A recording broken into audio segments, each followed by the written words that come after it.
I was 6 years old the first time I realized Vanessa was different. Not just in the way older siblings are supposed to be, bossy, slightly more mature, always one step ahead, but in the way that she was the sun, and I was just another planet expected to orbit around her. It was Christmas morning, and I remember sitting cross-legged on the floor, tearing through the wrapping paper of my one big present. My fingers trembled with excitement as I ripped off the last bit, revealing a box that was unmistakably repackaged, taped on the corners in a way that told me it had been used before. Inside was a remote-controlled car, the kind I had seen in a bargain bin at the discount store last week. I tried to keep my face neutral, to pretend I didn't care, but then I turned my head, and there was Vanessa. She sat on the couch, a brand-new bike gleaming beside her, her hands wrapped around the latest dollhouse set that every commercial had been blasting for months. My parents beamed as they watched her, practically glowing with pride. "She's going to be an architect one day," my mother cooed, nudging my father's side. "She deserves the best," my father agreed. And me? I sat there with my second-hand car, nodding along like I understood something I wasn't sure I'd ever understand. That was just the way things were in our house. Vanessa deserved the best, and I was expected to be fine with whatever was left. It didn't stop at Christmas. When Vanessa needed new school clothes, my mother took her on weekend shopping trips, returning with bags from high-end department stores. I, on the other hand, got whatever fit from the clearance section. "Boys don't need as much," my mother would say dismissively, and that was that. Birthdays were the same. Vanessa's parties were extravagant: balloons, decorations, a cake with custom designs. My birthdays? A cake from the grocery store, a few candles, and a card with a half-hearted, "We love you, Marcus." I told myself it didn't matter. I was tough. I could deal with hand-me-down toys, with being the afterthought. But sometimes, in the quiet moments, I wondered why. Why wasn't I worth the effort? Why wasn't I good enough? As we got older, it only got worse. Vanessa excelled in school, honor roll, clubs, student government. My parents praised her constantly, rewarding her with new gadgets and weekend trips. When I did well, a simple nod of acknowledgement. "Vanessa is going to do great things," my mother would say, practically gushing as she ran a hand through my sister's perfect hair. And me? I wasn't mentioned. Not once. One memory still sticks with me like a thorn. I was in middle school when I won a regional art competition. It was the first time I felt like I had truly accomplished something, like I had a piece of proof that I wasn't just Vanessa's shadow. When I showed my parents the certificate, my father barely looked up from his newspaper. "That's nice," he muttered. "Did you clean your room yet?" Later that evening, Vanessa came home with a minor award from her cheerleading team, and my parents took her out for dinner to celebrate. I stayed home. I ate leftovers. There was never a moment where I suddenly snapped, where I screamed at them for treating me like an afterthought. No, it was worse than that. It was a slow, painful realization, one that settled in my bones over time. I wasn't worth the same level of effort, the same love. It wasn't that they hated me. It was just that Vanessa was everything to them, and I was just there. High school made it even more apparent. Vanessa got a brand new car when she turned 16, a sleek, shiny thing that she barely even appreciated. Meanwhile, I got my uncle's old clunker that rattled whenever I hit the brakes. "Be grateful," my father told me. "Not everyone gets a car." Grateful. Right. When it came time for Vanessa to apply for college, my parents went all out, hiring tutors, taking her on trips to visit campuses, making sure she had everything she needed to succeed. When it was my turn, there was no tour, no tutors. Just a brochure left on the kitchen counter with a simple, "Figure out what you want to do." I should have been furious. I should have resented them. But I had learned by then that anger didn't matter. It wouldn't change anything.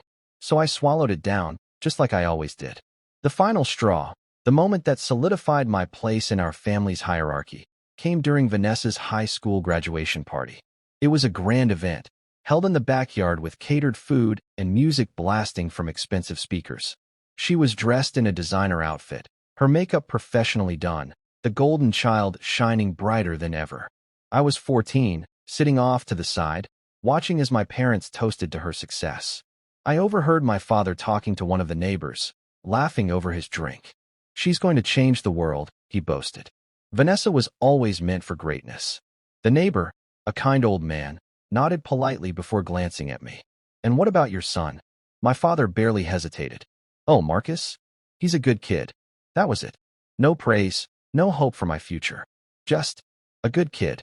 That night, lying in my bed, I stared at the ceiling and made myself a promise. One day, I would prove them wrong. One day, I wouldn't be just an afterthought. I didn't know how. I didn't know when. But I knew this. Vanessa would always be their golden child. But I would become something else. Something better. Vanessa's graduation party was nothing short of extravagant. A white canopy stretched across the backyard, twinkling fairy lights draped along the wooden fence, and rows of tables covered in crisp white linens were arranged to host the countless guests. The smell of expensive catering filled the air, a mixture of grilled steak, seasoned vegetables, and artisanal bread.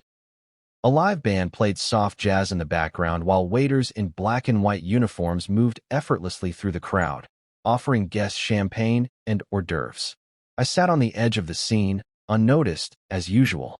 No one asked me how I was doing. No one even seemed to remember I was there.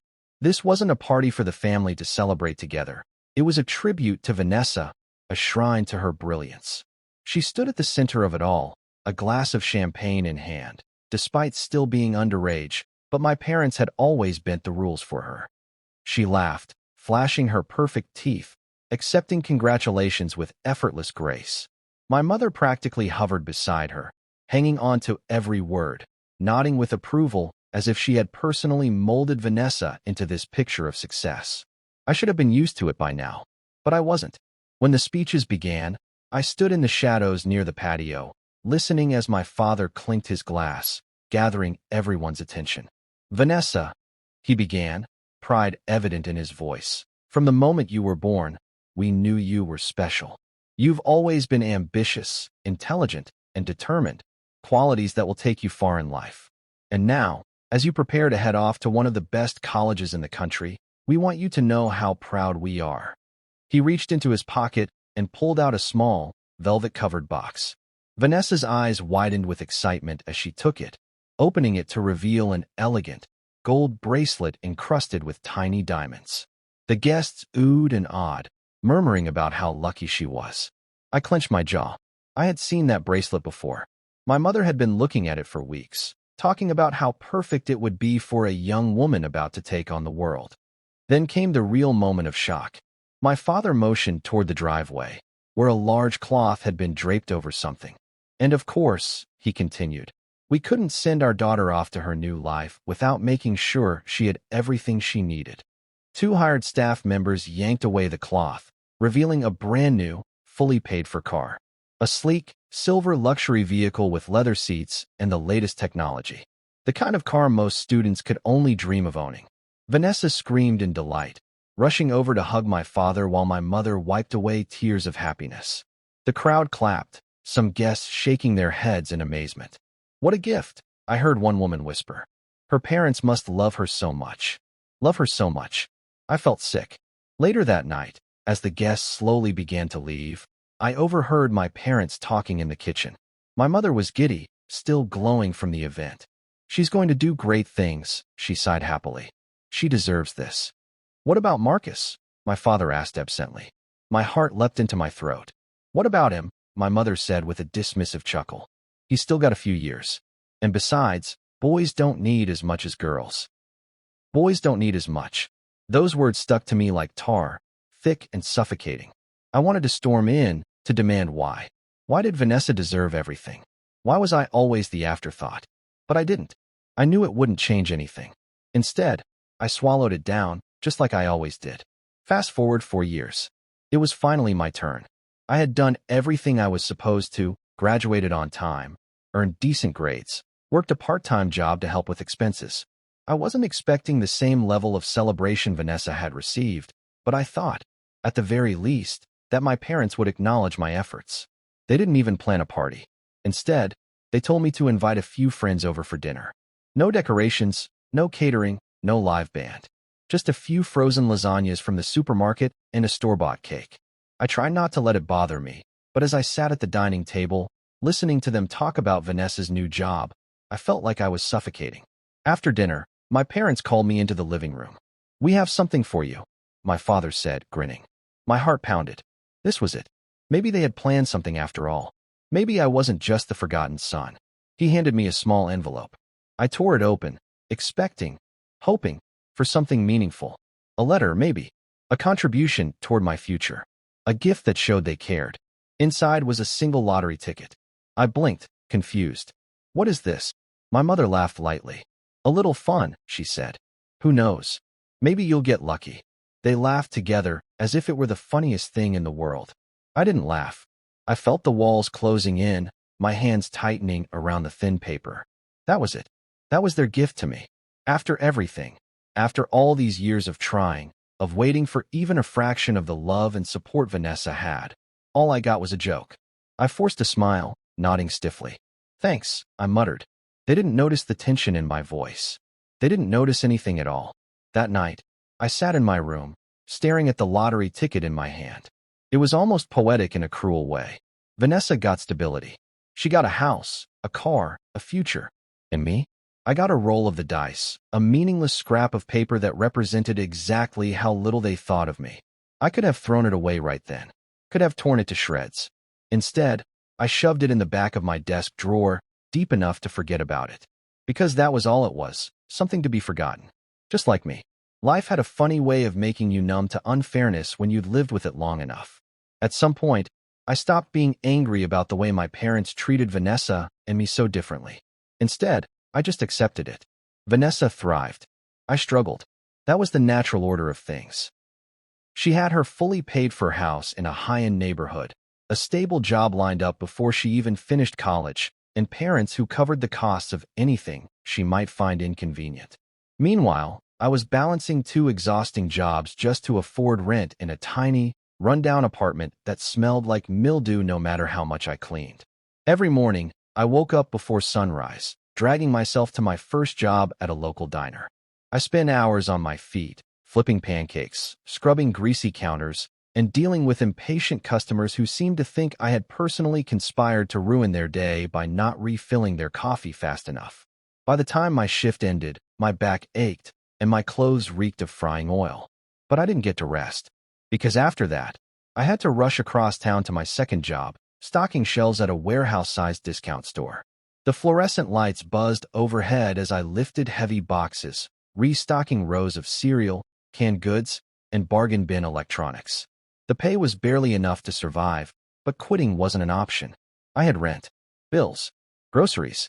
No one was coming to save me. One night, after a particularly brutal double shift, I collapsed onto my stained couch, staring at the water-stained ceiling of my apartment. My body felt like it had been beaten with a baseball bat, every muscle screaming in protest. I could still hear the echo of my manager's voice in my head, reminding me that overtime wasn't approved, that I should be grateful to even have a job in this economy. I let out a bitter laugh. Grateful? That was the word people always used when they talked about people like me. Be grateful you have a roof over your head. Be grateful you have work. Be grateful for scraps. Vanessa, on the other hand, never had to be grateful for anything. Everything she had was just given. It wasn't that she was a terrible person. No, Vanessa was just the product of being adored, of being treated like the center of the universe her whole life. She wasn't cruel to me, at least not in the way that some siblings are. But she also never acknowledged how different our lives were. The few times I saw her, she would complain about small inconveniences, about how the renovations in her house were taking too long, or how exhausting it was to choose between European vacation spots for the summer. Meanwhile, I was calculating whether I could afford to buy fresh produce that week. But when I tried to talk to my parents about it, about how hard things were, they just brushed it off. Life isn't fair, Marcus. My mother said one evening when I finally snapped and asked why Vanessa got constant support while I was barely surviving. You're a man. You'll figure it out. She said it like it was a compliment, like struggling was some kind of virtue I should be proud of. I vented to my friends about it once, half expecting them to tell me I was overreacting. But they didn't. They were outraged. Dude, that's insane, my friend Adam said, shaking his head. They bought Vanessa a whole house, and they gave you a lottery ticket? As a joke? Are you serious? I shrugged. What can I do about it? You could cut them off, he suggested. Stop talking to them until they treat you with respect. I let out a dry laugh. Yeah, right. But deep down I wondered, what if I did? What if I just stopped trying? Stopped hoping that one day they'd finally see me, finally acknowledge my worth?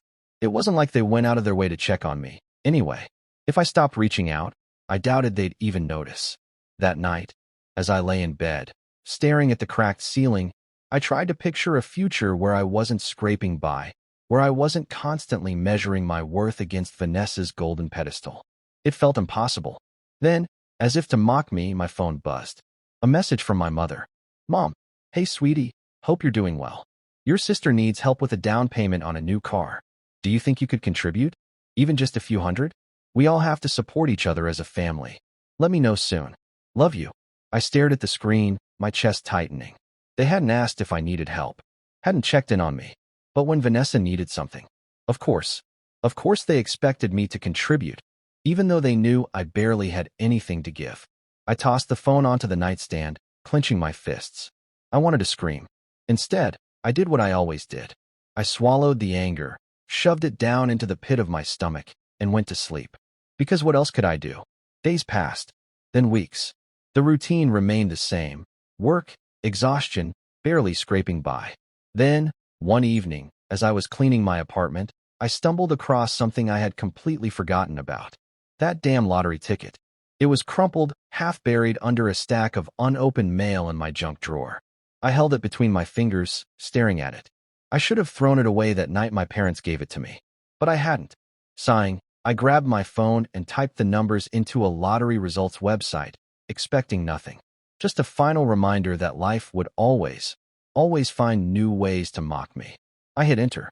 The numbers popped up on the screen. My brain short-circuited. I blinked. Checked again. My hands started to shake. It couldn't be real. The numbers matched. All of them. I had just won $137 million. I gripped the phone so tightly I thought it might crack. My breathing turned shallow, my vision blurring. This had to be a mistake. A glitch. But the numbers were right. $137 million. A hysterical laugh bubbled up from my throat. For the first time in my life, I had won. For the first time, luck was on my side. But one thought pushed past the shock, louder than anything else. My family can never know. I sat there, frozen, staring at my phone screen as if the numbers might suddenly change, as if reality might slap me back into my usual existence of barely scraping by. But the numbers didn't change. They stayed there, staring back at me with undeniable, impossible truth. $137 million. I laughed. A dry, disbelieving sound, like the universe had finally played a joke so big even I couldn't ignore it. My heart hammered in my chest, my palms sweating as my mind raced. This wasn't real.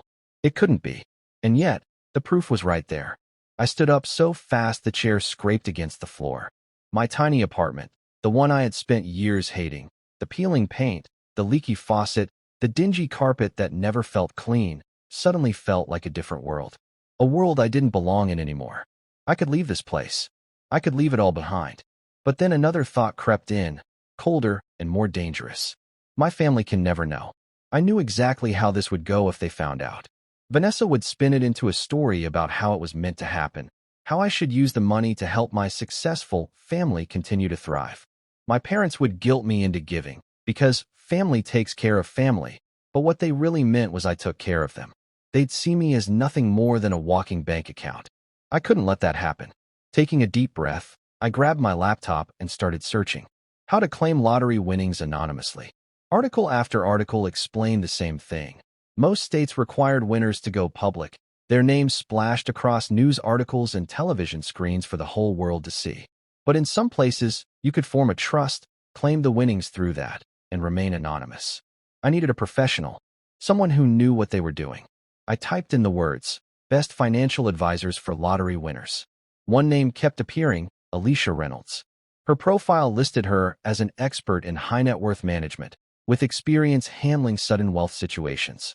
More importantly, she had dealt with lottery winners before, helping them transition from broke to billionaire without blowing their fortune or getting scammed.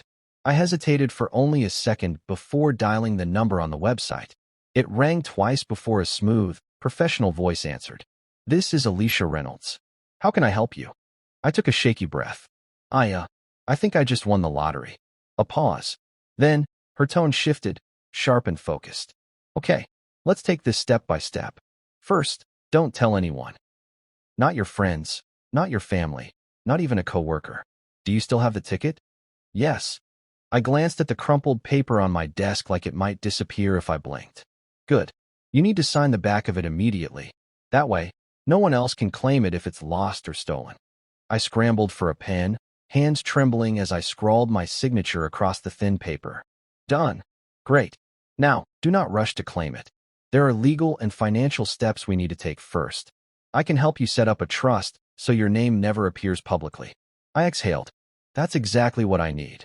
I figured, she said, a hint of amusement in her voice. Do you have a job right now? Two, actually. Not anymore, you don't. I let out a short, incredulous laugh. You're telling me to quit my jobs before I even have the money in my hands.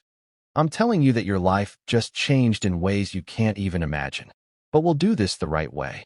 Over the next few days, Alicia walked me through everything. She helped me form a legal trust, North Star Holdings, a name generic enough to not draw attention. Through that, the winnings would be deposited without my name ever being publicly attached. By the time I went to claim the money, I was fully prepared. The lottery officials congratulated me, took my photo, which, thankfully, would never be released, and handed me the paperwork confirming my new reality. $137 million. Even after taxes, I was left with an amount so large I could barely comprehend it. When the money finally hit the trust account, I sat in stunned silence. The numbers on the screen didn't look real. I had spent my whole life budgeting down to the last penny, living paycheck to paycheck, always on the edge of financial disaster. And now? Now I could do anything. And yet, the first thing I did wasn't extravagant. I paid off my student loans. The weight of that debt disappearing in an instant almost brought me to tears. Then, I called my jobs and quit, resisting the urge to scream in relief. I could finally breathe. Alicia helped me set up investments, making sure I wouldn't end up as one of those tragic lottery winners who blew everything in a year. She warned me that the biggest mistake people made was spending too fast. You don't have to prove anything to anyone, she reminded me. Move carefully. I listened. I didn't go on a reckless shopping spree. I didn't tell a soul. Instead, I made quiet, strategic moves. The first major purchase I allowed myself was a house. But not just any house. One that was even better than Vanessa's.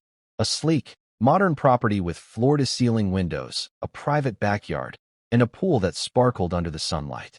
It had everything I had ever wanted. And yet, no one in my family would ever know I owned it. I moved in quietly, keeping my old apartment as a cover. If my parents ever asked, I would still be their struggling son, barely getting by. I was living two lives now. To them, I was still Marcus, the one who had to figure things out, the one they barely acknowledged unless they needed something. But in reality, I was free. For the first time in my life, I had control, and I wasn't about to let them take that away. Money didn't change who I was. Not at first.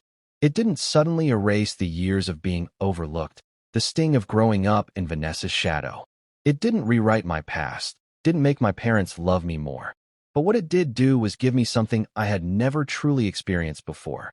Control. For the first time in my life, I wasn't at the mercy of circumstances. I didn't have to scramble to make rent, didn't have to ration groceries, didn't have to wake up before dawn to work a job that drained the life out of me. My days weren't dictated by exhaustion and anxiety anymore. I could finally breathe, and I intended to make the most of it. Alicia was the key to everything. She was meticulous, guiding me through each decision with a sharp, no-nonsense approach that I respected immediately. The first time we met in person, I expected someone cold, distant, just another suit who saw me as a paycheck. But she surprised me. You don't have to prove anything to anyone, Marcus, she told me over coffee one afternoon. A lot of sudden millionaires rush to make big moves, trying to show the world they've made it. That's how they end up broke again. You're not that guy? So let's play this smart. She was right. I had no interest in flaunting my wealth. No interest in proving a point. What I wanted was security, stability, the ability to live on my own terms without anyone dictating what I deserved. The first thing I did, after paying off my loans and securing my investments, was leave my apartment. Not with fanfare, not with an announcement. Just quietly. The house I bought was a masterpiece. Modern, sleek, with floor-to-ceiling windows that bathed the open-concept rooms in sunlight. a backyard that stretched into the hills, a pool that shimmered under the moonlight. It was peaceful, private, a world away from the suffocating reality I had grown up in. And yet, I made sure no one knew I lived there. As far as my parents were concerned, I was still struggling in that dingy apartment. If they ever asked, I'd throw in a complaint about rent, about how I was figuring things out, just enough to keep them from asking for favors. Because that was the real danger. If they found out I had money, my life wouldn't be mine anymore. So I learned how to move in silence. Alicia introduced me to people who could teach me how to make my wealth last. I met with investment experts, learned about trusts, about ways to build income streams without drawing attention. I diversified. Stocks, real estate, private ventures. I set up everything under North Star Holdings, making sure my name never appeared directly on anything. I built an empire in the shadows. And no one, not Vanessa, not my parents, had any idea. For months, I lived like this. Quiet success, careful moves. I traveled when I wanted, ate at restaurants I could have only dreamed of before, drove a car that felt like pure luxury, but I never let it slip. I didn't post about it, didn't brag. I was invisible, until the whispers started. It began subtly. A former classmate commenting on a post, something vague. Hey man, heard you're doing well these days. Then an old coworker from the diner reached out. Saw someone driving a car that looked just like you behind the wheel. Upgraded, huh? Then Vanessa. She called one night, something she almost never did. Marcus, she said, voice dripping with curiosity. I ran into Jenna the other day. You remember Jenna, right? She said she saw you at that new rooftop restaurant downtown. Didn't realize you could afford places like that. I could hear the unspoken question beneath her words. How? I kept my voice even. I had a gift card. She laughed, but it was forced. Right? A gift card. She didn't buy it. And that was the moment I realized my quiet life was at risk. People were noticing. I had been careful, meticulous, but wealth had a way of leaving traces. The way I carried myself, the places I visited, the tiny details that separated me from the version of myself they had always known. And my family. They were starting to circle like vultures. The next time my parents called, it wasn't casual. It was an invitation. Come home for dinner, my mother said sweetly. We haven't seen you in so long. She was lying. She didn't miss me. She hadn't cared about my absence before. But I knew exactly why she was reaching out now. The rumors had reached her, and she wanted to confirm them. I almost said no. Almost avoided the entire thing. But then I thought about it. For years, I had been the afterthought. The forgotten one. The shadow standing just outside Vanessa's golden spotlight. Now, for the first time, they wanted something from me. And I wasn't going to make it easy for them. Dinner was just as staged as I expected.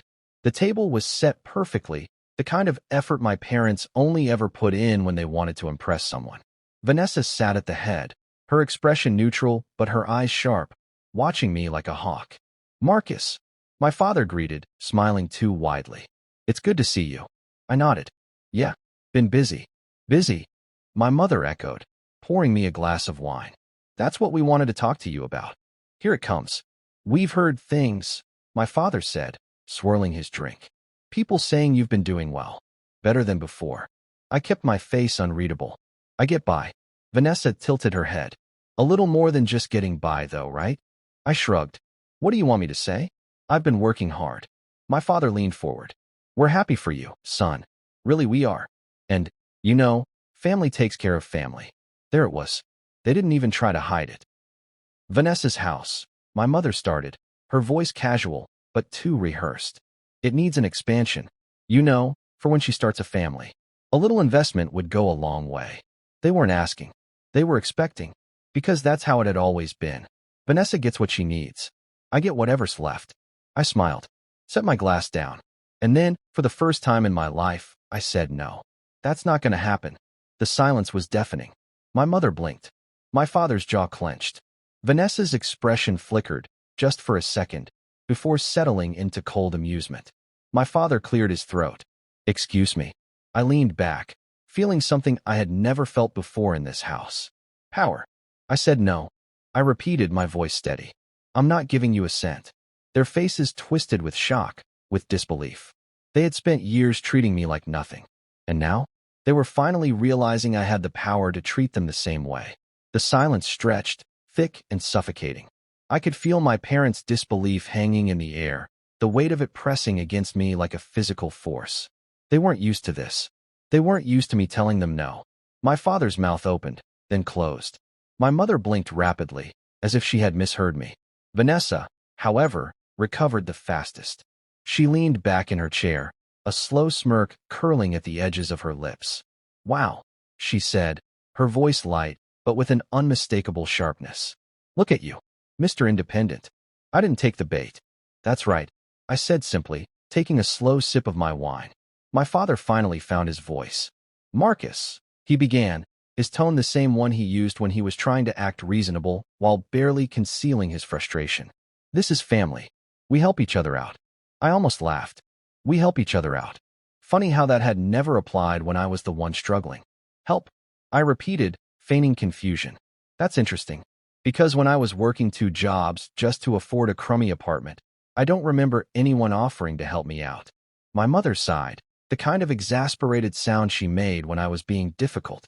"Oh, don't start with that, Marcus. You chose to struggle instead of asking us for guidance." "Guidance," I echoed flatly. "Right. Like the guidance you gave me when Vanessa got a fully paid-for house, and I got a lottery ticket as a joke." Vanessa let out a snort, covering it with a sip of her drink. "That was different," my father said, his voice tight. "Of course it was," I said smoothly. "Everything is always different when it comes to Vanessa." His jaw clenched. My mother shifted uncomfortably. They didn't have an answer, because the truth was, they had never even considered that they were unfair. To them, I had never needed more than I was given, while Vanessa was just naturally deserving of everything. Vanessa let out an exaggerated sigh, setting her glass down. "Okay, we get it. You're still bitter." "Bitter," I repeated, raising an eyebrow. "That's funny, Vanessa, because from where I'm sitting, you're the one expecting a handout from me now." Her smirk vanished. My father cleared his throat. "This isn't about." "It is, though." I cut him off, my voice unwavering. "You all assumed I'd stay in the background forever, that I'd always be the one who got less. And now that I actually have something, now you suddenly want to treat me like part of the family." My mother stiffened. "That's not fair, Marcus." "No," I said, my voice calm but firm. "What wasn't fair was how you treated me my whole life. And now, I'm just giving you the same energy back." More silence. Vanessa looked at our parents, as if waiting for them to say something, to fix this.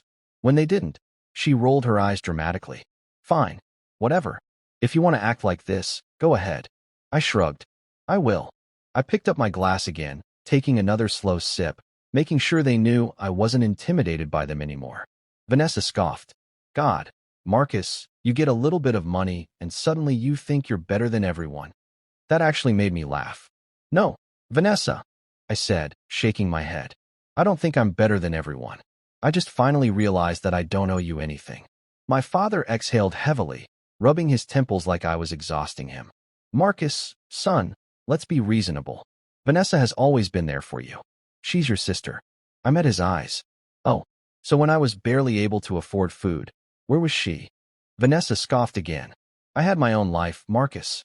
I earned what I have." I let out a dry chuckle. "Earned?" She bristled. "You didn't earn anything," I continued. "Mom and Dad gave you everything. They set you up for success from the moment you were born. They paid for your college, bought you a house, covered your car, funded your lifestyle. And me? I had to claw my way just to survive.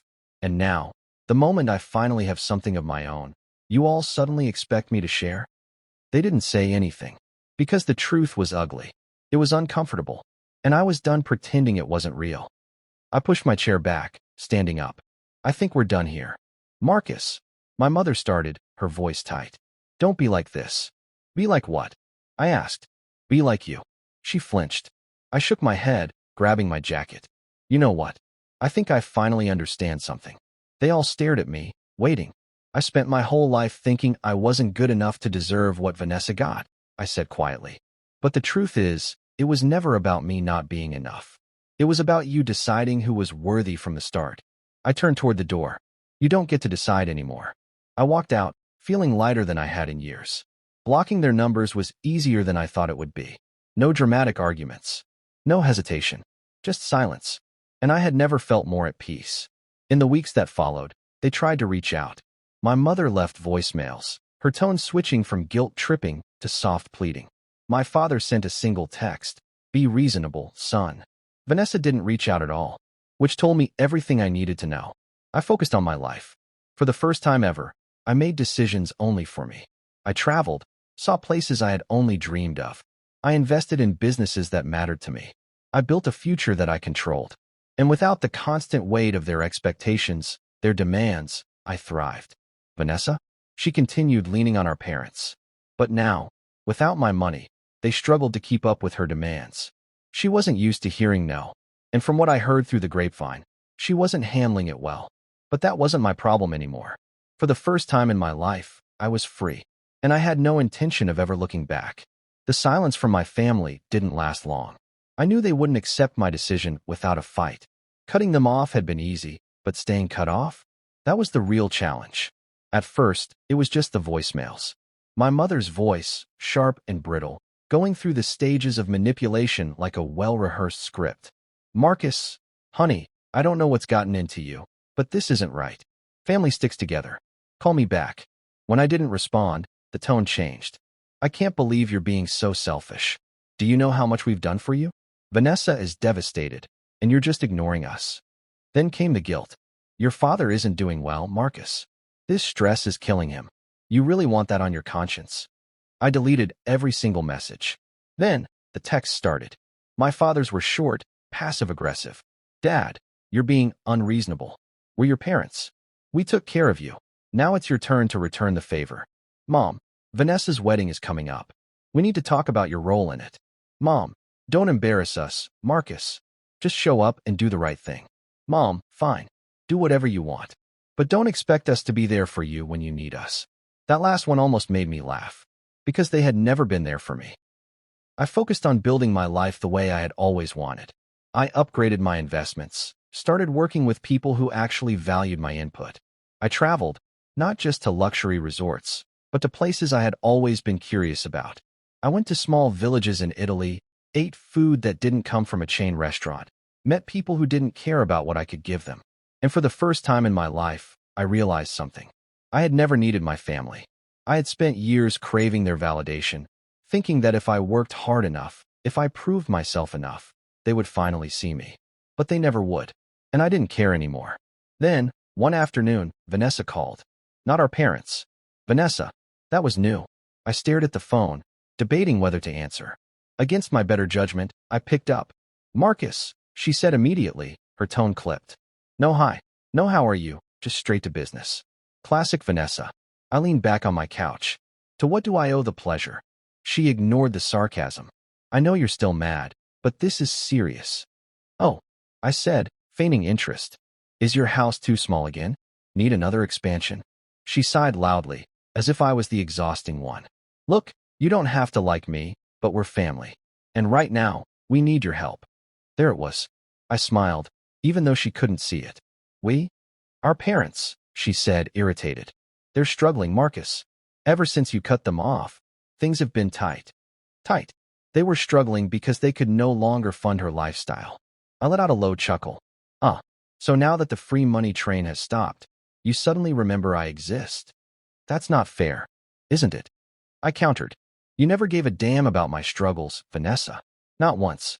But now that you need something, you're calling me? She hesitated. I'm not asking for me. I rolled my eyes. Sure you're not. Marcus, she said, voice low. Dad had to take out a loan. I raised an eyebrow. A loan? They weren't prepared for this, she continued. They thought you'd help, and when you didn't, they had to. Figure it out? I finished for her, like I did for years. She huffed. This is different. It's really not. Silence stretched between us. Come to dinner, she said eventually. One dinner. Just talk to them. I shook my head. Not happening. Why are you being so stubborn? She snapped, her polished facade cracking. They're our parents. I exhaled through my nose, my patience wearing thin. Vanessa, let me ask you something. What? She said warily. If I had lost that lottery ticket, if I was still struggling, still barely surviving, would you be calling me right now? More silence. And there was my answer. I laughed softly. That's what I thought. Marcus. Goodbye, Vanessa. I hung up. A month passed. Then, out of nowhere, Vanessa showed up at my door. I had no idea how she found my address. I had been careful, kept my name off everything. But Vanessa had always been resourceful when it benefited her. She stood there, arms crossed, looking around my front porch like she was entitled to be there. "Nice house," she commented. I leaned against the doorframe. "Yeah, bought it myself. No handouts." Her jaw tightened. "Can we talk?" I sighed. "Make it quick." She hesitated, then said, "They're going to lose the house, Marcus." I didn't react. "Mom and Dad," she continued, "they're months behind on payments. If they don't get help soon, they're going to lose everything." I tilted my head. "And this is my problem, how?" She scoffed. "Are you seriously this heartless?" I smiled. "No, I'm just done being their afterthought." She took a breath, frustration rolling off her in waves. "You have millions, Marcus. Millions. And you can't spare anything for the people who raised you." I looked her dead in the eye. "No, I can't." Her expression cracked, just for a second. She had never needed me before. Never thought she would have to. "You're unbelievable," she muttered. "Yeah," I said, unbothered. "I am. And I like it that way." She shook her head, stepping back. "You'll regret this." I raised an eyebrow. "Will I?" "You need family," she insisted. "Money won't change that." I smirked. "That's where you're wrong, Vanessa. Because money didn't change me. It just showed me who I was to you all along." She stared at me for a long moment, then scoffed and turned away. As she walked down the driveway, I didn't feel guilt. I didn't feel anger. I felt free. And for the first time in my life, I knew one thing for certain. I didn't need them. And that was the real jackpot. The door clicked shut behind Vanessa, and I stood there for a moment, staring at the empty driveway, listening to the quiet hum of the wind through the trees. I expected something, guilt, second thoughts, maybe even a flicker of nostalgia for what could have been if my family had treated me differently. But I felt nothing. No regret. No anger. Just the quiet, absolute certainty that I had done the right thing. I had spent years waiting for them to see me, to acknowledge me as something more than just Vanessa's shadow. But now I understood. They never would. To them, I had only ever been a resource, an afterthought, something less. And now that I had something they wanted, they suddenly saw me. But it was too late. I stepped away from the door, shaking my head, and walked back inside. Cutting ties. After that confrontation, I did what I should have done a long time ago. I changed my number. I deleted every last voicemail from my parents. I removed myself from the family group chat, where I had been nothing more than an audience member in the Vanessa show. And just like that, the last remaining threads tying me to them snapped. It wasn't easy, not because I doubted myself, but because it was unfamiliar. I had spent my whole life tiptoeing around their expectations, trying not to rock the boat, trying to earn a place in a family that had never valued me the way I needed. Now, I was choosing myself, and it felt damn good. I started traveling more, exploring places I had only ever seen in magazines or on travel shows. Greece, Japan, South Africa, places that felt like entire worlds away from the life I used to live. I walked through ancient ruins, tasted food that was nothing like the cheap takeout I used to survive on, met people who saw me for me, not for what I could give them. I invested more, not just in business, but in myself. I took classes, learned new skills. I started working with charities, not just writing checks, but getting involved in projects that actually made a difference. I put my money where it mattered. And for the first time in my life, I didn't feel like I was chasing something. I was living. Meanwhile, back home, Vanessa, of course, wasn't handling things well. Even though I had cut contact, I still heard things through mutual acquaintances. The whispers, the small-town gossip that traveled faster than wildfire. Without my money, without my help, Vanessa's golden child lifestyle started to crack. The lavish spending, the constant home expansions, the designer shopping trips, they had all been possible because my parents had been willing to fund it all. But now, they were drowning. Without me to bail them out, the weight of their own financial irresponsibility started caving in on them. I heard that my parents had taken out yet another loan, that Vanessa had to scale back her wedding plans. And honestly, I didn't care, because they had never cared about me until they needed something. The unexpected call. Months passed. Life was peaceful, quiet. Then one day, as I was sipping my morning coffee on the back patio of my gorgeous home, the one they didn't even know existed, a number I didn't recognize popped up on my phone screen. I frowned. I had changed my number, made sure only the right people had access to it. Still, curiosity got the best of me, and I answered, "Hello." A hesitant breath on the other end. Then, a voice I hadn't heard in years. "Marcus." I froze. It was my grandmother. Out of all the people in my family, she had been the only one who had ever truly seen me. The only one who had quietly slipped me $20 bills when she knew I was struggling. The only one who had ever whispered, "I know it's unfair, honey. I see it too." "Grandma," I said slowly, unsure why she was calling now. She sighed. "I know you don't want to hear from any of us, and I don't blame you, but I wanted to check on you." That was new. That was genuine. I exhaled. "I'm okay." "Good," she said softly. Then, a pause. "Your parents are in trouble." I laughed, shaking my head. "I know. I don't want money," she added quickly. I thought you should hear it from someone who actually cares about you. They're on the verge of losing the house." I swirled my coffee, watching the steam curl into the cool morning air. "They deserve it," I said simply. She didn't argue. She didn't try to convince me otherwise. Instead, she sighed again, heavier this time. "I just wish they had treated you better.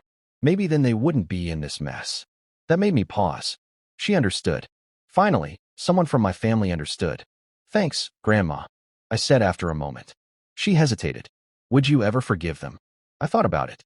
About every dismissal, every time they had brushed me aside, every time they had told me Vanessa deserved more, because that's just the way things were. And then I thought about my life now. Peaceful. Happy. Mine. I smiled. "I already have." She inhaled sharply. "Really?" "Yeah," I said, stretching my legs out. "I forgave them a long time ago. But that doesn't mean I have to let them back in." She was quiet for a moment. Then, softly, she said, "That's fair." And for the first time in my life, a conversation with a family member didn't end with me feeling like I was less. It ended with understanding. That night, I sat on my patio, watching the sunset paint the sky in streaks of orange and violet. I thought about my parents, about Vanessa, about the life I had left behind. They had spent years making me feel like I was nothing. And now? Now, they were the ones struggling. They were the ones facing the consequences of their own actions. And me? I was happy, not because they were suffering, but because, for the first time in my life, I was free. And that, more than the money, more than the house, more than anything else, was my real victory. I hadn't planned to run into Vanessa. In fact, I had done everything in my power to make sure I wouldn't. After cutting ties with my family, I made it a point to avoid the places they frequented, the mutual acquaintances who might try to fix things, the social circles that would loop me back into their drama. And yet, fate had a cruel sense of humor. It happened on a bright Saturday afternoon. I had just finished lunch at one of my favorite cafes, a sleek, modern spot that overlooked the city skyline. I was walking toward my car when I heard a voice I hadn't heard in months. "Marcus." I turned. There she was. Vanessa stood near the entrance, her perfectly curated outfit just a little less polished than usual. There were faint stress lines around her eyes, her usually effortless posture just a fraction more rigid. She looked me up and down, and I knew what she was seeing. A version of me she no longer understood. I wasn't the struggling little brother anymore. I wasn't the afterthought. I was standing in front of her, wearing a tailored jacket, a watch worth more than the car our parents had once forced me to drive. I had the confidence of someone who had built something real, something lasting. And Vanessa?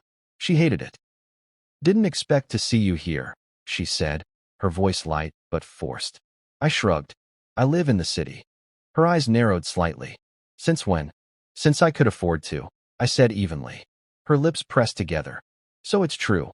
I raised an eyebrow. "What's true?" She crossed her arms. "That you're rich now. That you've been living this secret life while the rest of us." She cut herself off, shaking her head. "You really cut us off just to play millionaire in hiding?" I let out a short laugh. "I cut you off because you only cared about me when I had something you wanted." Her jaw tightened. "That's not." "It is true," I interrupted. "Tell me, Vanessa, if I was still struggling, would you be standing here right now? Would you be looking at me like this?" She didn't answer. She didn't need to. We both knew the truth. I watched her, letting the silence stretch between us. I wasn't angry anymore, not in the way I used to be. I wasn't the bitter little brother craving their approval. I had outgrown that. But Vanessa? She was still trapped in the world our parents had built around her. And now that it was crumbling, she was furious that I had gotten out. "You think you're better than us now," she accused, her voice sharp. I smirked. No, Vanessa. I think I'm free. Her hands curled into fists. You got lucky, Marcus. I tilted my head. Did I? She scoffed. You won the lottery. You didn't earn any of this. I took a step closer, lowering my voice just enough to make sure she heard every word. Winning was luck, I said. Everything after that, I built it. Her face flickered, just for a second, with something that almost looked like regret. Almost. Then she straightened, flipping her hair over her shoulder. You'll regret this one day. I smiled. Doubt it. And with that, I turned and walked away. I didn't look back. The final realization. That night, I sat on the balcony of my house, sipping a glass of whiskey as the city lights twinkled in the distance. I thought about Vanessa, about my parents, about everything that had led to this moment. For years, I had believed that I had to prove something to them. That one day, they would see my worth. That one day, they would realize they had been wrong about me. But I had been wrong. I had never needed their approval. I had never needed their validation. All I had ever needed was myself. The truth was, I hadn't just won the lottery. I had escaped. And that was something no amount of money could buy. The air was crisp as I sat on my patio, the sky painted in streaks of deep purple and burnt orange as the sun dipped below the horizon. The soft hum of the city buzzed in the distance, but up here, in my secluded world, everything was still, peaceful. I took a slow sip of coffee, feeling the warmth seep through me. For the first time in my life, I wasn't chasing approval. I wasn't measuring myself against Vanessa. I wasn't waiting for my parents to see me. I had won, not because of the money, but because I was finally free. The aftermath. Vanessa never reached out again. Not after our run-in. Not after I had shattered the illusion she had spent years believing, that she was above me, that she would always be the one in control. She couldn't handle it. Without me, my parents had no choice but to face the consequences of their own decisions. I had heard through mutual acquaintances that the bank had finally caught up with them, that my father, once so sure of his financial dominance, had been forced to sell the house he once refused to help me with. They had spent their entire lives prioritizing Vanessa, believing she would be the one to bring the family honor and prestige. And in the end, she couldn't save them, because she had never learned how. I, on the other hand, had built my own empire from the ground up. I had learned what it meant to struggle, what it meant to adapt, what it meant to stand on my own 2 feet. They had spent years teaching me that I didn't matter. But now, I was the only one who didn't need them. A life of my own. In the months that followed, I fully embraced my new life. I traveled, not because I wanted to escape, but because I finally could. I went to places I had only ever seen in books. I stood at the edge of cliffs, felt the ocean breeze on my face, watched the northern lights dance in the sky like they were performing just for me. I built something real, invested in businesses I actually cared about, started my own foundation to help kids who had grown up like me, kids who had been told they weren't good enough, kids who had been overshadowed by siblings who got everything handed to them.